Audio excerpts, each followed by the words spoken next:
So good morning, everyone, and welcome to this week's Downtown Download. I'm Downtown Partnerships President, Shelonda Stokes, and joined as always by Councilman Costello, along with some phenomenal guests today. We have another informative session planned for you. We have 3 leaders from the Black business community to talk about what it takes to create, to sustain, to grow an enterprise, especially during the current social and political climate. We have the phenomenal Toni Draper. She's the CEO and publisher of the AFRO, Baltimore's Black Media Authority. Natalie, the owner and designer at Dollhouse Boutique. I tried to find one of my Dollhouse outfits, but question this morning. And Toni, Randall, I call him always a managing partner at Next Phaze Cafes. And so really look forward to talking with them today. The story of running a Black business enterprise is an inspiring and incredible one, as you all know, but it's also fraught with challenges, injustice, frustration, even as the Black Lives Matter movement drives support for Black-owned businesses to new levels. Black-owned and small businesses have taken a disproportionate economic hit during the COVID crisis. They say that thing, if the world gets a cold, the Black business community gets a flu. And so as a result, there are alarming new studies that show that Black-owned businesses are shutting down at even higher rates. And these businesses have sustained.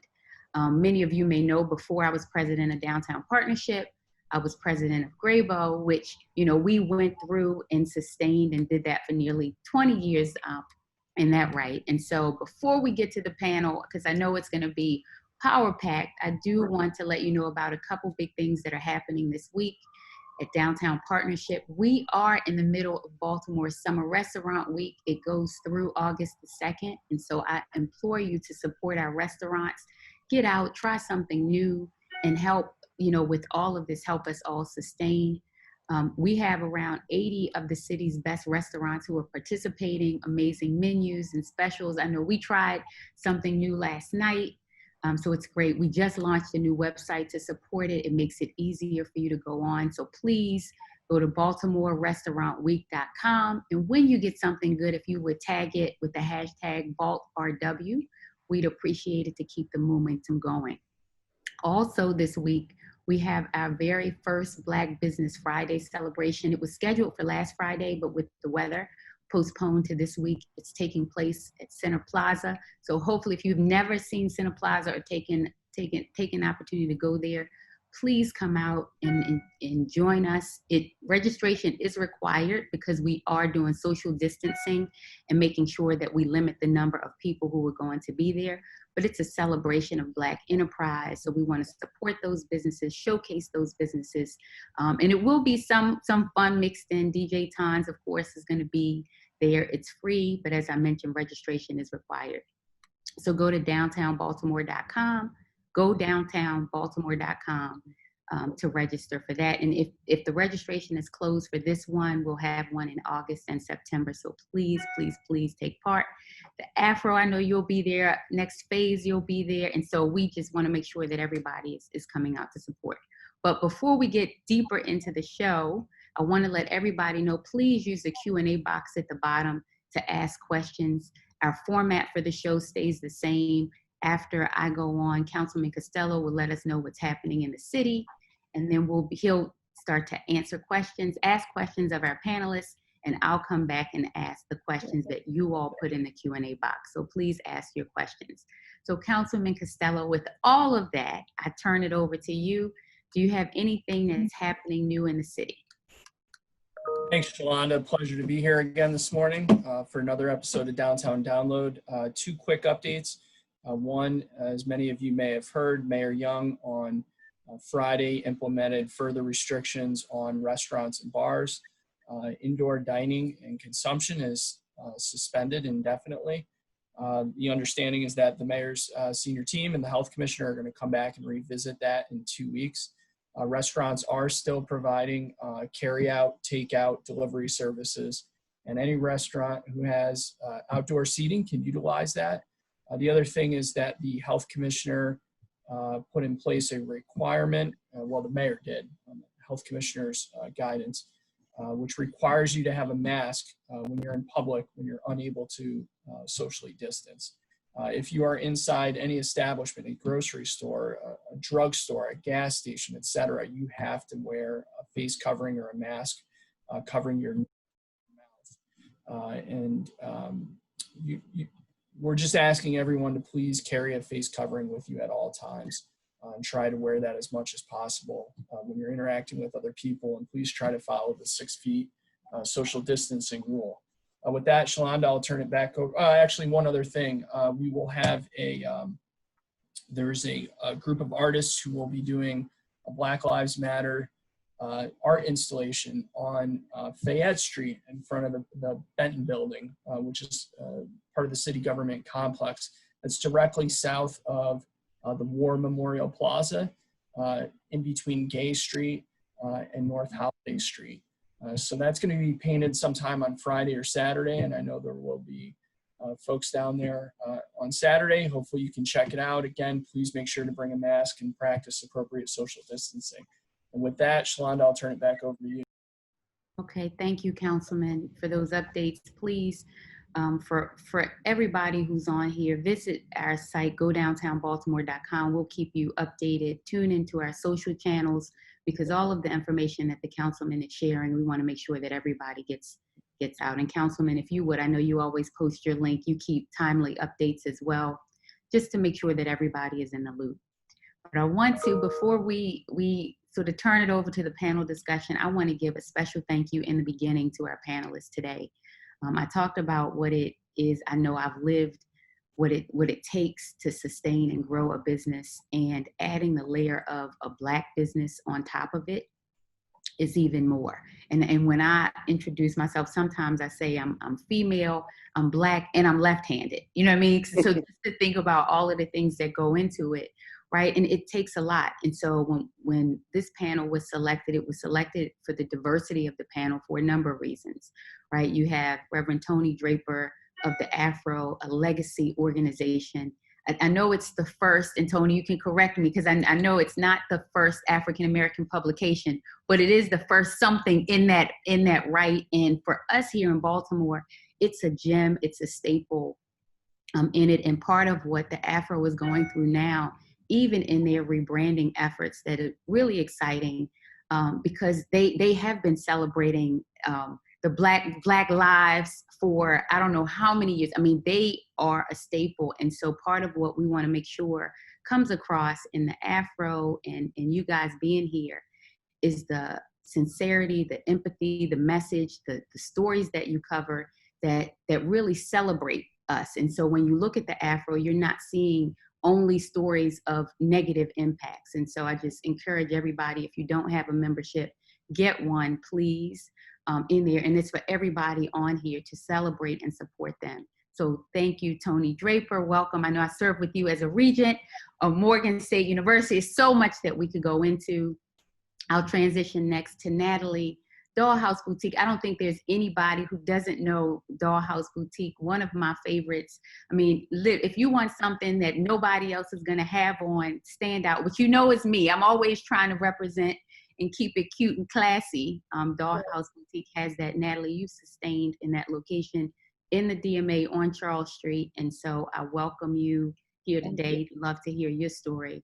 And last, but definitely not least, with Toni, with Next Phaze Cafe. It's funny, as we were looking to do the Black Business Fridays, they were like, will a restaurant call Toni? Because Toni, there is nowhere, no event, no, Toni is always there. Him and Tamika literally represent. And so I thank you for your leadership, for your crab cakes, for your sweet jerk chicken wings, and all of that other stuff. And so, Councilman, you have a power-packed group this morning. I look forward to hearing the questions, and please, once again, to everybody on, please ask your questions in the Q&A box, and we'll get to them towards the end of the program.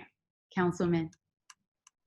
Thank you so much, Shelonda, and Reverend Draper, Natalie, and Toni. Thank you so much for being with us today. I want to start off, generally speaking, a lot of business owners and managers talk about their work as their personal calling.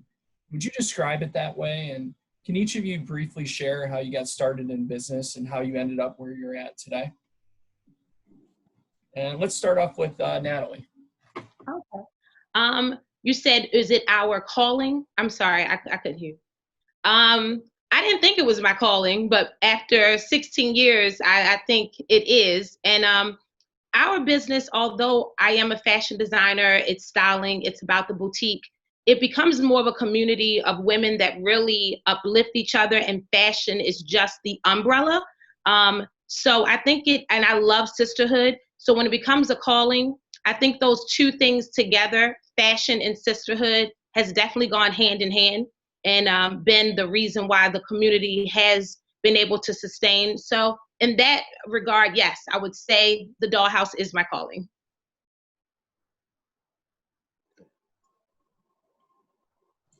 Toni? I wouldn't necessarily say the restaurant business is my calling, but being an entrepreneur is probably such. I once owned Phaze 10, if anybody, some of you Phaze 10 on Howard Street. And that was my first opportunity to venture into the food industry. And that came along because me and two other partners felt like, you know, we're getting older and we wanted to do something fun. Well, we didn't know what the challenges were then in the restaurant industry, and that's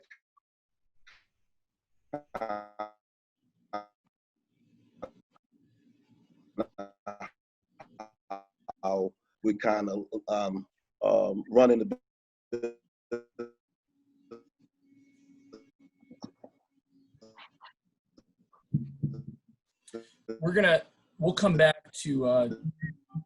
We'll come back to Toni in a second. Reverend Draper. And no matter what kind of business you run, okay.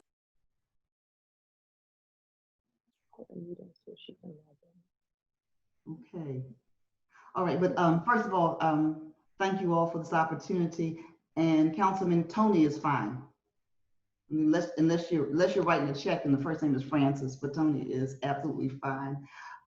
So I don't know whether to describe it as a calling or a call to. I am fourth generation family member of the longest, I'm gonna say it, Shelonda, it's long, the longest continuously published African-American newspaper in the United States. And when we got to the fourth generation, my great-grandfather started this paper 128 years ago in 1892. Our entire generation said, we're not doing this. We grew up around the business, and that's all our parents talked about. And so we almost had an unspoken pact that we weren't going to do this. We'll never say never, because several of us in our generation accepted the call, and we are called to do that, to be communicators, to be influencers, to be information sharers, and to share our stories. And so it's a passion, it is a calling. And so I was at the paper in another capacity, like late 80s through the end of the 90s, left to pursue other things, and the calling, I guess, tapped me back on the shoulder a couple of years ago, and so here I am. And so I would describe it as a very, very strong calling, and we are grateful that we have fifth generation members and sixth generation members that are also called, if you will, to the family business. Thank you. And Shelonda, I'd be remiss if I didn't mention that you forgot to mention the next Phaze crispy chicken sandwich with roasted red peppers, which is my go-to at lunchtime when I'm at City Hall. I haven't had that yet. I haven't tried that one. Toni didn't hook me up with that one. Oh, you have to try it. You have to. Yeah. So, according to recent studies, the Black Lives Matter protests have caused book sales about anti-racism to literally go through the roof. And more people are shopping and eating at Black-owned businesses and restaurants. In the last 2 months alone, interest in Black-owned businesses on Yelp has increased by more than 7,000% compared to this time last year. Have you noticed anything similar here in Baltimore? And if so, how do you think we can sustain that over the long haul? Let's start with Toni Draper. And so we have noticed an increase of interest, so thank you for that question. My concern is that it doesn't just become trendy and faddish, you know, something to do now because of the spotlight being on, you know, on what's happening contemporaneously. We say at the AFRO, we are the AFRO where Black lives have mattered since 1892. Black lives have always mattered. And so to sustain this, we have to continue to tell our stories. We have to continue to have dialogues with African Americans as well as non-African Americans. And we have to have some honest conversations about how we change the narrative for the good of everyone. And so, this has happened during this time. I'm old enough to have been through a couple of these aha moments and epiphanies that people have about structural and systemic racism and the need to do more and to do better. And somehow we slip back into the status quo. And so I'm just hoping it's just not a blip. It's not just a fad. It's just not something that's trendy to say, but it's something that will be sustained, because we are all working towards the sustainability that all lives matter. But right now it's Black lives that are bleeding and Black lives that are under fire. And we have been for years. Toni, Randall? Yeah, we've definitely seen an increase in business, and I would have to agree with Toni. Hopefully this isn't something that's temporary. What we see here is the support is very diverse. It crosses cultures, and it created a very high level of awareness of what we do. And from a marketing perspective, more people know we exist, more people are patronizing our business. And I would hope that that would continue on, and we would find some kind of way to pool our resources and pull together the things that are making this work now, so there's a continuous ongoing effort and not just something that's for this time and this situation. But we absolutely positively are getting an overwhelming number of people patronizing the business and just thanking us for being open. You have to look, we're in downtown Baltimore. We were here every day, open 7 days a week. And we saw people walking by protesting. It was peaceful here. They stopped by, they grabbed something to eat, and then they went on and they protested. And we've had a lot of dialogue with those people, and it was a learning experience for me. I've never seen anything like it in my life, and it's something that I would hope for sure, as I mentioned, goes on. And I think we really need to look a little deeper into, what's happening, and try to figure out some kind of way to pool resources, organizations together to continue it. And I think this forum is a first step. I won't say a first step. I don't want to. It's definitely an opportunity to keep the focus on Black businesses. Thanks. Natalie? Yeah, I agree with everyone that I hope that this increase that we've definitely seen continues, and it's not a trend. I will say, though, that I've been a part of Black directories that I've watched grow in terms of they were there before this movement. Well, I shouldn't say the movement, before this surge in the movement and the protests and everything that's going on. And they've increased in both the amount of businesses that they've had on their directory and the people involved. Business has grown in Baltimore online and my boutique in California due to the movement. So I really just hope it continues. There's even Black designers matter, Black boutiques matter. So I think there's energy coming from everyone. I'm sorry, I think it went out. If you can still hear me, there is energy that's come from everyone on both sides, from resources pushing through and from from the resources pushing through and from the businesses and from the communities at large, and not just Black communities, I'd have to say as well. So you all have been involved in managing a business, owning a business. It's hard enough to get a business off the ground and keep it going over time. But because of racism and a variety of other factors, it's that much harder if it's a Black-owned business. What are some of the specific barriers that Black businesses and their owners have had to overcome? And if you could name one thing that would be most helpful for starting a successful Black business, what would it be? Is it access to capital? Is it help creating a business plan? Is it marketing and promotion?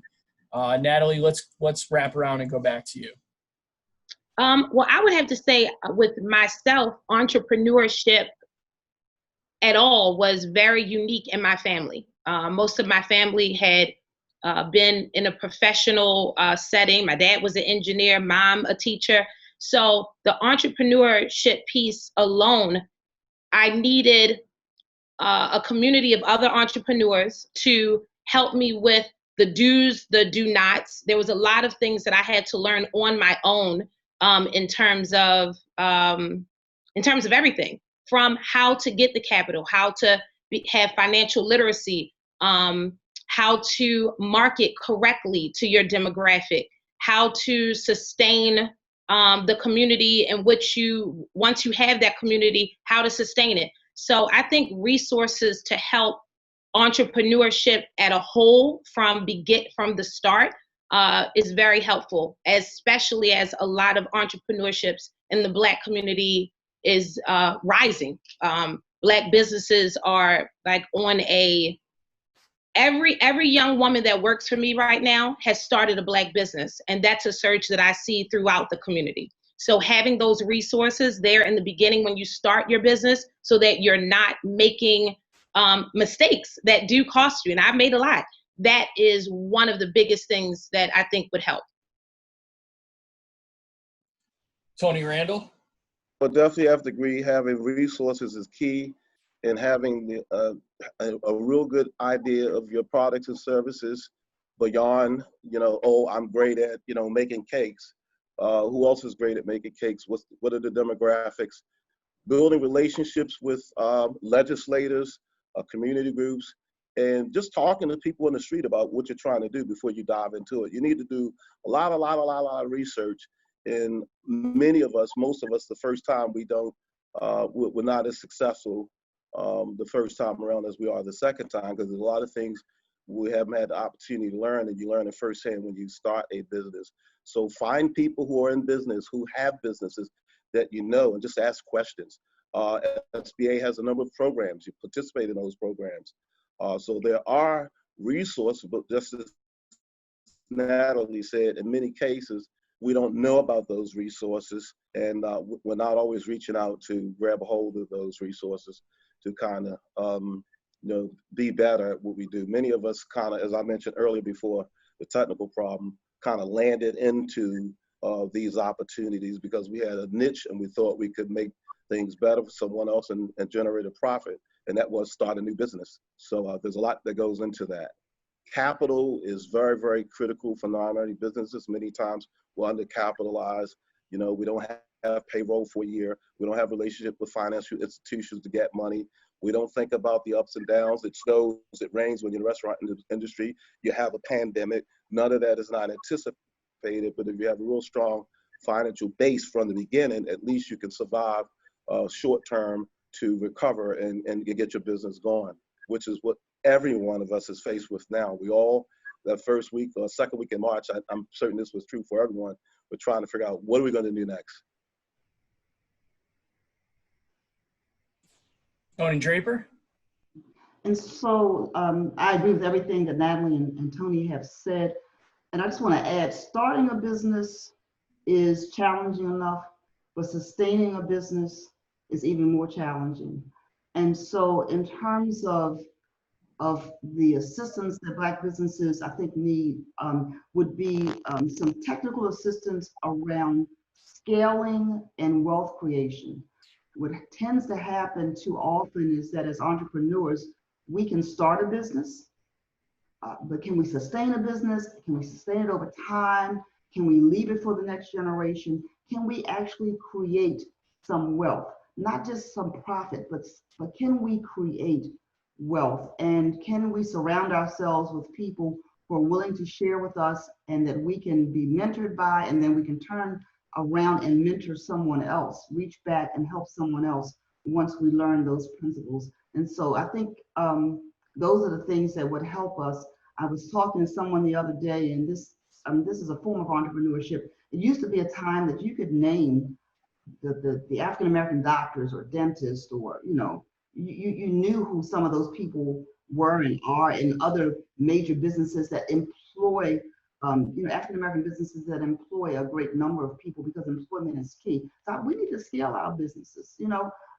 Natalie's boutiques need to be everywhere in the state of Maryland. Toni needs to be able to open restaurants all over the place. The AFRO needs to be on a national scale. We need to scale those businesses and not be afraid, and I'm using that word very loosely, to create wealth to both benefit our communities, not just to put money in our pockets, but to seed the next generation. Thanks, Toni. Curious to hear how COVID-19 has impacted each of your businesses. Back to you again, Toni. Wow, major impact with COVID-19, like everyone else. You didn't see it coming. And so it did a couple of things for us on both challenged us and pushed us to do some things that we were already thinking about doing. For example, the rebranding, switching from a subscription model to a membership model, those kinds of things. We're in a very challenging industry anyway, and we're not in the newspaper business. We're in the information and influence and communication business. And so Shelonda introduced us as the Black Media Authority, and that is part of our mission. But one thing that COVID forced us to do was to pull our print products off of the street. It was not safe for distributors to be on the street. B, too many retail establishments were closed and churches and other places were closed. And so it pushed us to really build out the membership model that we are launching within the next 30 days that we've been working on very vigorously. So that pushed us on that. It pushed us to look at, all right, do we really need this much office space? And who needs to be in the office and who can telework like me, So who can do that well. And so our team really leapt at the opportunity. We have a small shop of about 20-25 people, but they were glad to be home and teleworking and being more productive. And so it pushed us to do that. It also pushed us to really capitalize. We have a very, very strong social media presence already, but it really pushed us to accelerate that and to do some things, as I said, that we were thinking about. And so COVID-19 also, let me say this, I should have said this first, it really made us focus on those stories and information that would really help to inform our community and others, because we are uniquely impacted as African Americans by this devastating virus. And so we just upped our coverage on COVID-19 as well. Natalie? COVID-19 affected, of course, the businesses in a very negative way, but also it ended up being in a positive way as well. Both of my boutiques were closed for those 3 months. The California was closed in addition to those 3 months. But in that time, what she was just saying, as far as being able to rebrand and have a bird's eye view of your business, when you could start to look at how can I can't get capital, I can't get money from individuals coming into the boutique. Let me strengthen my social media platform. Let me move into the online presence being more active. The marketing piece that you might have taken for granted, something like an Instagram, is you concentrated on it and saw there was a lot of revenue there. Like we just discussed with the Black Lives Matter movement pushing to support Black businesses, this is the time to make sure your presence is in every piece of social media that it could be, so that you could allow people the opportunity to support your business. So that increase there was a positive. The increase of concentrating on your employees. Not sometimes when you're in the business and you're running the business, you're not concentrating on what strengths your group may be bringing. I was definitely able to see what my team was able to bring to the business that increased not only revenue, but increased their kind of ownership to the business. So that was very, very important. But on the flip side, I'm one that you want to take something away from this and say, well, this is where I was able to move forward. But of course, when you have a physical location that you're not able to receive your clientele in which you have been, that was a very hard impact that made you also try to, the individuals with capital, the bank, make those relationships stronger so that you were able to benefit when there were opportunities there to get certain programs and so forth like that.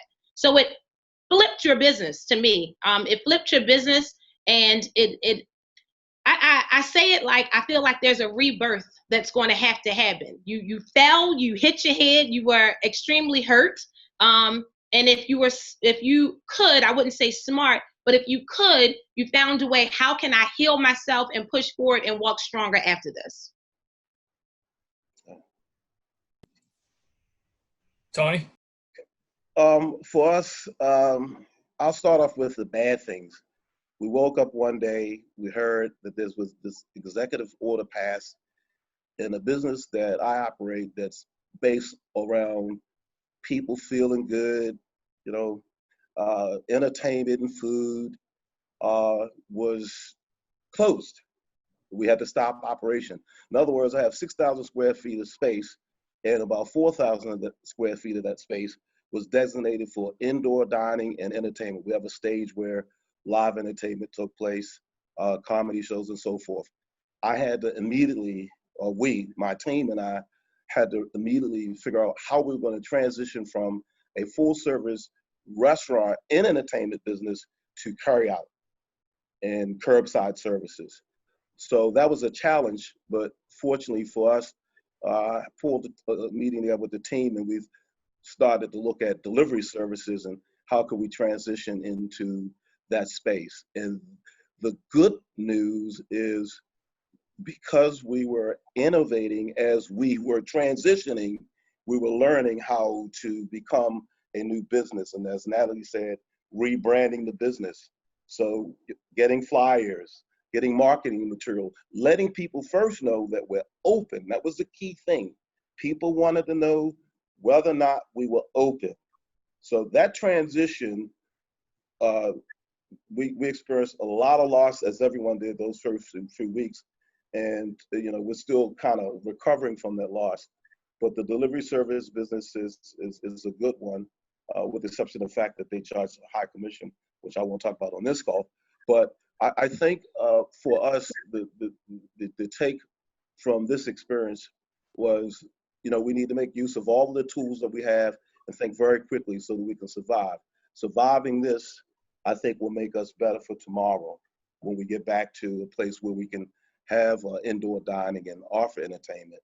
But for now, we're focusing on the new world, the new way we operate, and that is takeout, curbside services. And actually, we're still doing catering, group catering. So we created a whole new market, a whole new business model with 4 or 5 entities within that business model. We have virtual kitchens now.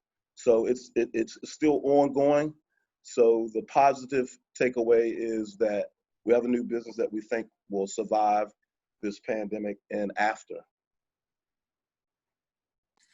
It's incredible to hear how each of you are adapting, especially during this challenging time where everyone has to really take another look at their business model and figure out how to be successful.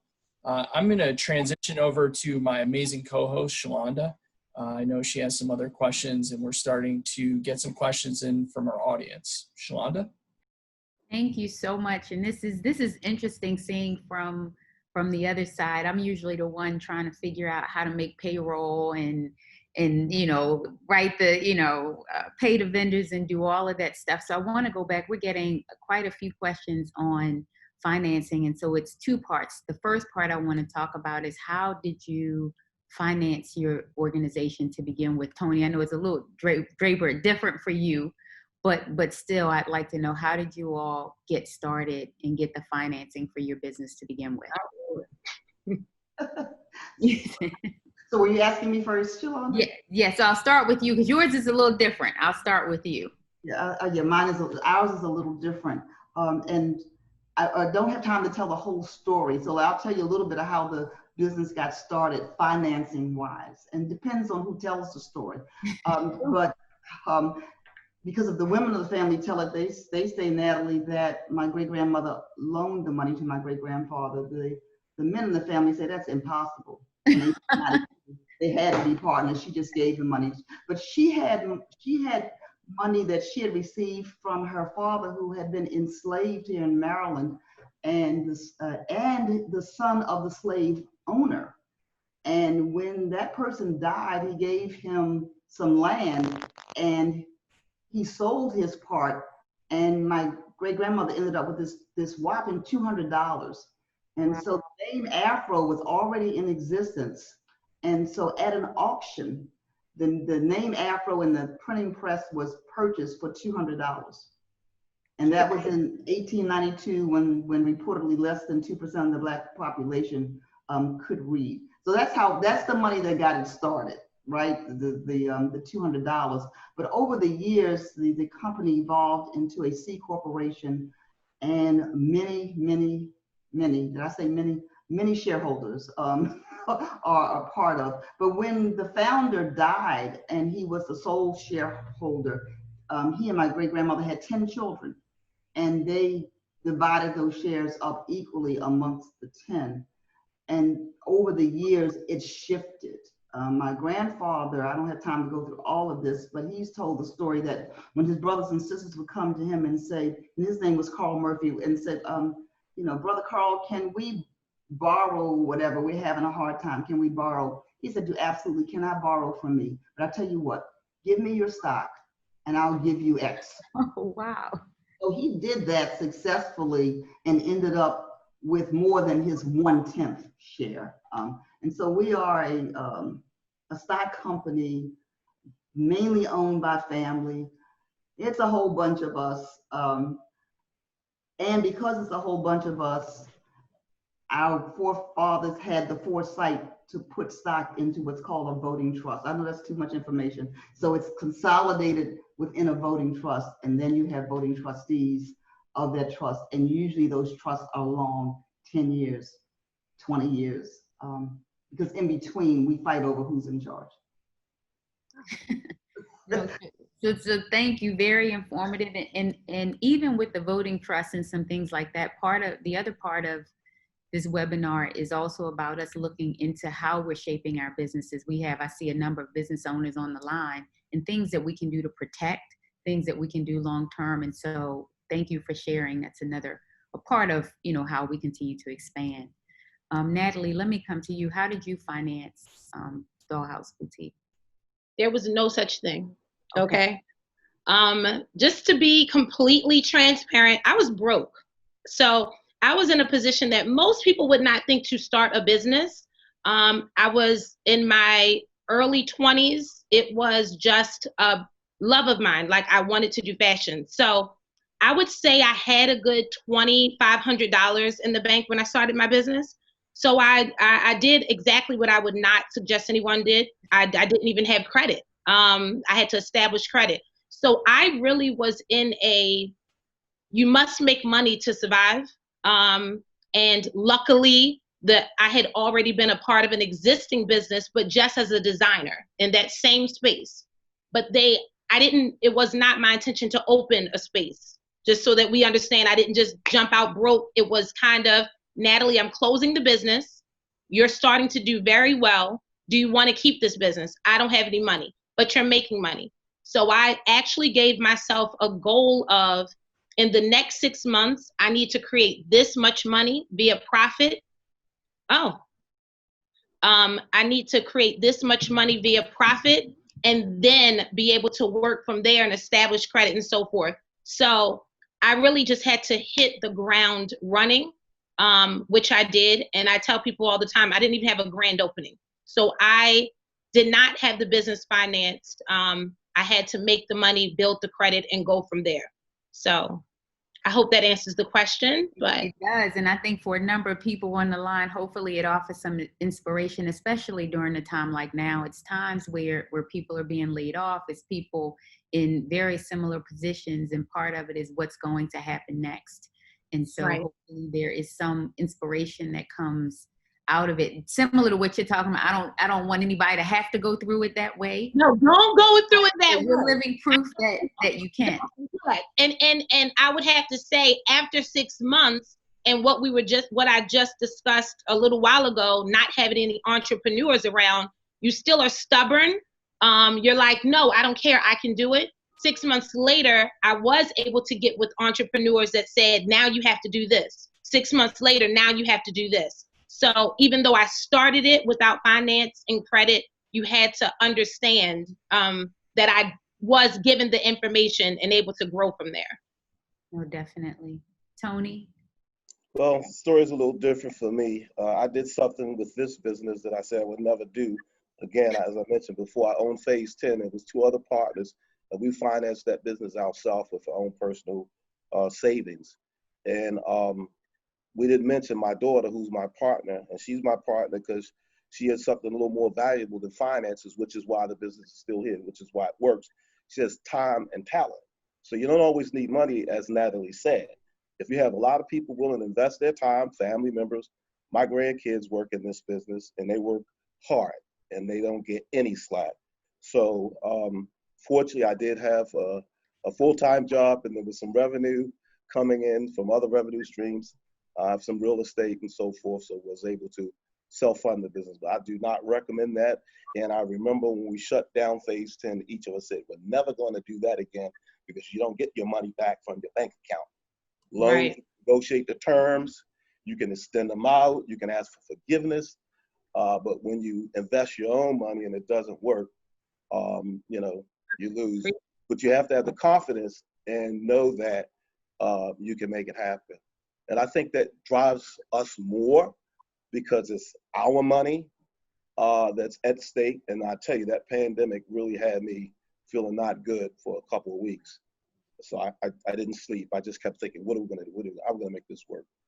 And use the time and talent of other folks that are on the team too. Don't try to do everything yourself. So it's not just about finance. It's about that whole TTT engine, time, talent, and treasure. Yep. No, totally agree. And I know for me, even with Graber, one of the things that similar to what you guys said, we self-financed. There are pros and cons, right? The con to it, and this is sort of the state of where you have a lot of our businesses, is the growth is a lot slower. And it's interesting when you think about when Graber started, we started at the same time that Under Armour started. Right. And although I'm thankful for my team, I'm thankful for where we are and our clients and all of that. If you look at sort of the growth difference and what you could do if you had an infusion of capital to hire, you know, this talent and to market and to do all of that, the growth could be exponential.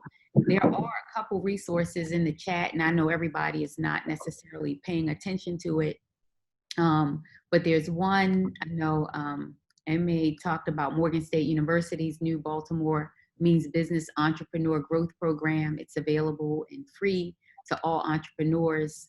This is for entrepreneurs earning less than $100,000 a year. There's a link in the chat for that. And for everybody who may not be on it, who's driving or different things like that, please know this information will also be available. The webinar will be available on our website along with the information. And there's also, Don Cartwright put a link in the site to Baltimore Business Lending, which is a dedicated loan pool for African-American women-owned businesses.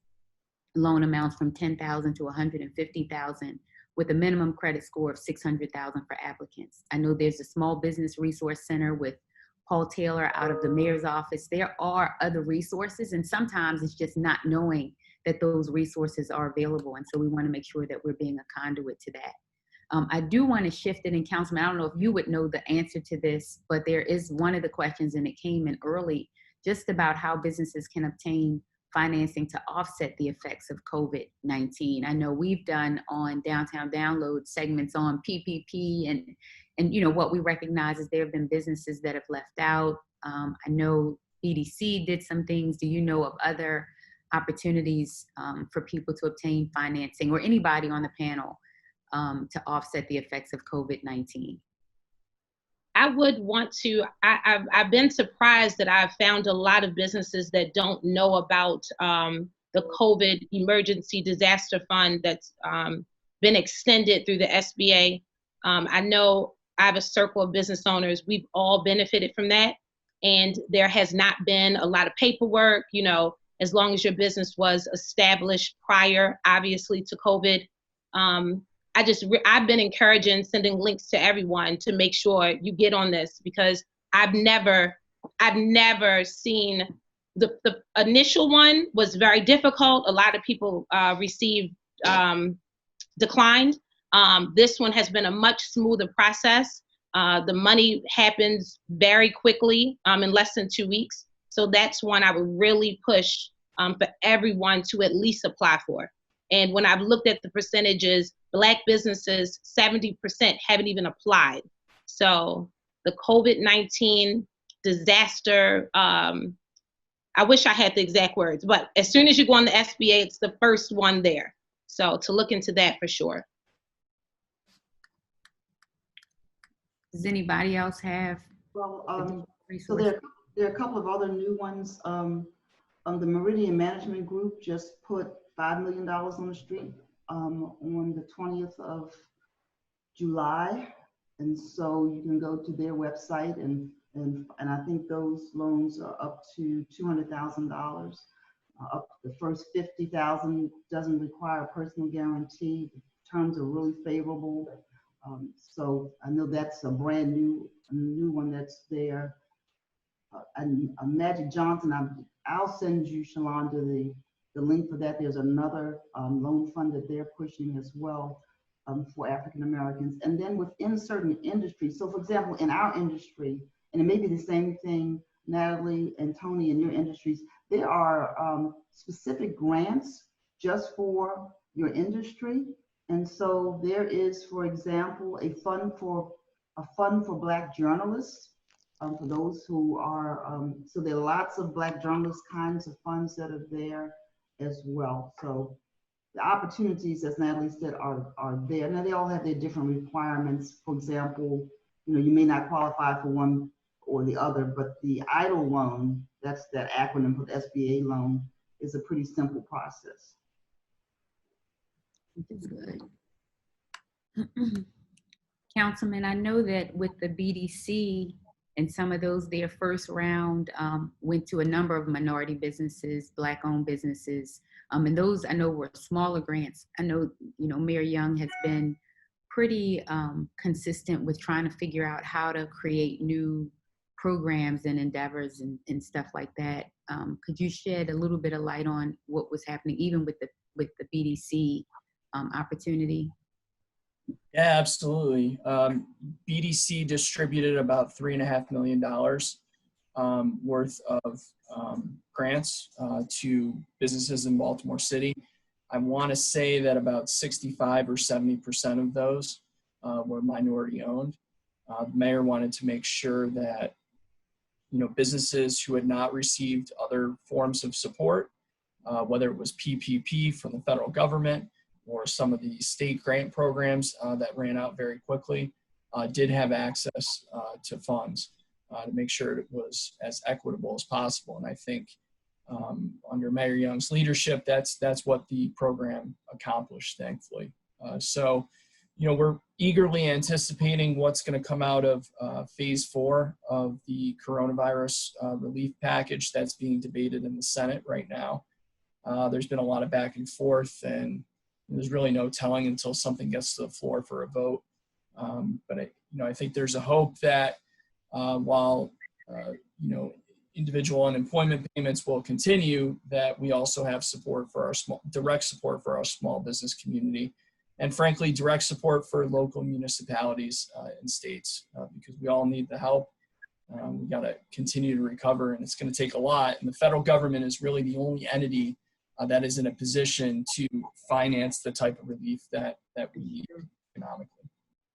No, that's absolutely true. I mean, when you look at really coming out, what it's going to take is government support for the longer haul. I want to, before I ask this probably, which will be the last question, Toni, I want to give you, Toni Randall, you got a shout out that said, great to see you and that they're missing the acoustic Thursdays. It says, anyway, Mark, Kevin, and Chuck can live. Oh, Mark Evans, my buddy, yeah. They Great want guy. them to live stream from Next Phaze Cafe, so to see what other music venues are doing around town. So any chance the live stream is going to happen at Next Phaze? We're going to have to make it happen. Mark Evans is a great guy, great talent. He was our first performing artist at Phaze 10. He was the first here at Next Phaze. So, hey, we got to take this to the next phase, Mark.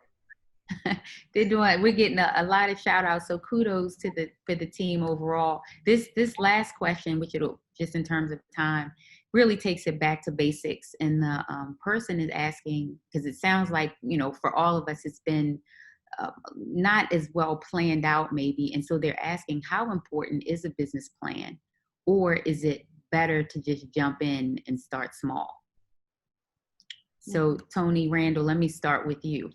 You have to have a business plan, even if it's in your head and you have all of the tasks and all of the concepts there. You need to write it down, because when you write it, you see it, and you review it, and you're going to find that there's some things that are missing. You got every person who owns a business is going to tell you that you have to have a business plan. Even if you luck up and inherit a business, you need to put a plan together that indicates how you're going to survive in the current state of the economy and move forward to generate revenue. We like what we do when we own businesses, but at the end of the day, we got to pay.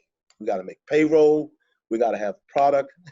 We have to have a lot of things in place, and all that requires strategic planning. And there's many, many resources here on this in this webinar, and you need to take advantage of that. Got to have a business plan. Number one. Uh-oh, I hear you. Natalie, do you agree? I totally agree. As I stated before, I'm definitely do not suggest that anyone starts their business as I have.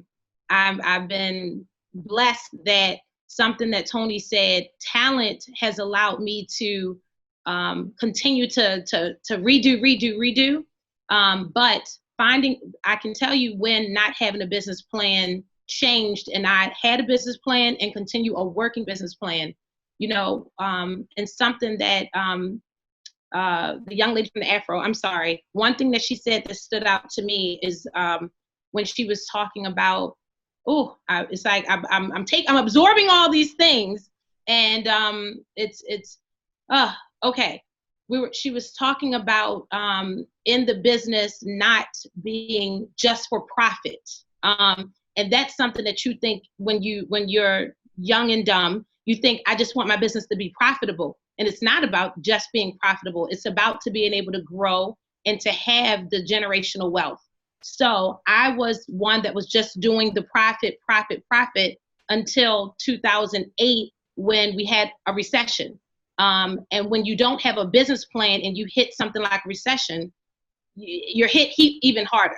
So that would be the point that when I was able to use the profit to get through that recession, I came up with an actual business plan so that I could have my phases to go through. I appreciated when she said that. And I was like, yes, that's key. So absolutely. That's true, Natalie. Young lady from the AFRO, Toni Draper. Anything on here? Well, I was so happy when I could no longer use just a regular map and have a global positioning system in my car, and now I depend on Waze. I don't go hardly any place, even when I think I know the route, without mapping it out first. So Waze is my friend, and I would say that our business plan is essential. It's not the size of the business. And let me say this, sometimes we say small business. We have to think big business. All businesses started small. Yeah. Every single business out there, I don't care if it's a business like ours that's continued for generations or not. You start small, but you have big ideas. And so you need that global positioning system. You have to have a business plan, because you're going to hit a detour, just like you do when you follow that GPS. You might hit a detour, and you have to know, what is the alternative route? And I can't think about the alternative route when I'm at the detour. I have to think about it before I get to the detour. And if I have to make a U-turn, at least I know where it's going. So it is essential, and it's essential to not just have a plan that's on the shelf. Sometimes we do a business plan and say, "Phew, got that out of the way." It is a living document that has to be tweaked, torn up, redone over and over again. And then you have to assess, okay, I had this plan. It's like a budget. You know, in your personal life, you should have a budget, right? So I've got this plan, I've got this budget. Where am I? Where do I need to change? And especially when we're talking about sustainability of businesses, we also should have a business plan for succession of our businesses, so our businesses, as I said earlier, continue long after we are not running that business every day. No, absolutely. These have definitely been jewels to live by: succession planning, just the whole act of business planning overall. We have another comment. Sharon Jackson from Prince George's can't get to the full to ask the panel, but really talking about collaborations on there. So thank you for tuning in on here. Just to our panelists, I want to thank you all tremendously for what you did today, for sharing your jewels, for sharing the knowledge. I encourage you to keep going. I know that at Downtown Partnership, we're going to continue to do everything we can to support you, and want to make sure that we are doing that. I want to remind our guests to support us, to come out this Friday for Black Business Friday, if you can. For all of the businesses that are on here that were panelists, for those who are not, I encourage you to support them. And as Reverend Draper mentioned earlier, when people think about the Black Lives Matter movement, sometimes people think of it as exclusionary. It's Black Lives Matter too, right? And so the thought was not that we're saying any other life does not matter, but recognize that Black lives matter too. Black businesses matter too. So all of these things, we're just asking where they've been now 401 years, you know, we're behind in some of this, that everybody come on and support. I want to do a special thank you even to our non-African-American guests who came on today. Sometimes when you do something that is about Black, then people think only Black, and that's who come out. And so I just kudos to everybody in this movement, in this lifetime, in us really looking to figure out how we can go further together. So thank you from Downtown Partnership. Please check out the webinar at godowntownbaltimore.com or visit us socially at, you can see the handles, Downtown Baltimore on Facebook, Downtown Balt, DT Balt Events on Twitter, and Downtown Baltimore on Instagram. Thank you and have a good day.